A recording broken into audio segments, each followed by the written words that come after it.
જાન્યુઆરી દિવસ નિમિત્તે આપ સૌ ગામ લોકો ભાઈઓ બહેનો બધા આપણે અહીં અત્યારે પ્રાથમિક શાળા કોઈબા આપણે આવેલ છે બધા અને સરસ મજાનો કાર્યક્રમ થયો. આપ સૌ બહુ સારી રીતે નિહાળ્યો અને વિદ્યાર્થી ભાઈ બહેનો સરસ રીતે રમત રમ્યા. આપણે 26મી જાન્યુઆરી પ્રજાસત્તાક દિવસ નિમિત્તે ગામની અંદર સૌથી વધારે જે ભણેલી દીકરી હોય એ દીકરીને દેશને સલામ અને જે વધારે ભણેલી દીકરીઓને શિલ્ડ અને પ્રમાણપત્ર આપવામાં આવે છે ગવર્મેન્ટના નિયમ પ્રમાણે.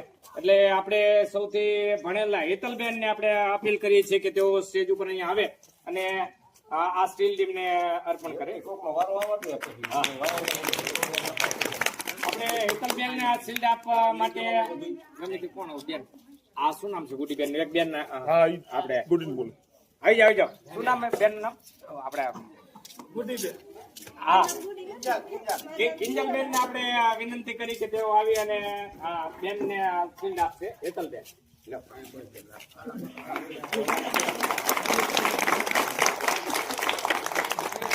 સાથે પ્રમાણપત્ર પણ બેન ને આપવામાં આવે છે. આપણે આ બેન ને પણ કિંજલબેન ને પણ આપણે અપીલ કરીએ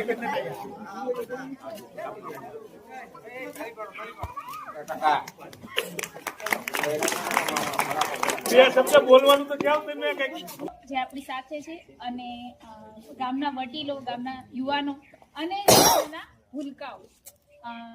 કદાચ મારું અહીંયા ઊભું રહેવું એટલું મોટી વાત નહીં હોઈ શકે, પણ હું તમને એક વાત કહેવા ઈચ્છું છું. આજે 26મી જાન્યુઆરી છે અને આજના દિવસે આપણી પાસે આપણી જે પ્રજા છે, પ્રજાસત્તાક દિવસ એટલે કે સત્તા છે ભારતની આપણા હાથમાં આવી.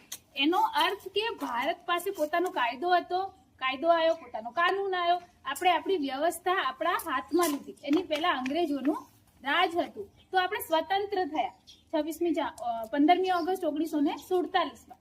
26મી જાન્યુઆરી 1950માં આપણા હાથમાં પોતાનો કાયદો એટલે કે ભારત પોતાનો દેશ પોતાના હકથી, પોતાની સત્તાથી અને પોતાના લોકો માટે ચલાવશે.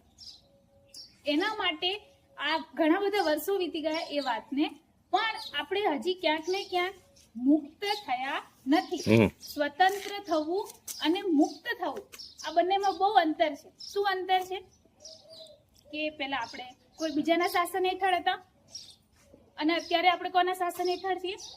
આપણી ક્યાંક ને ક્યાંક માન્યતા, કોઈ પરંપરા કે એવા રૂઢિરિવાજો જેને આપણે કદાચ પકડી રાખ્યા હોય.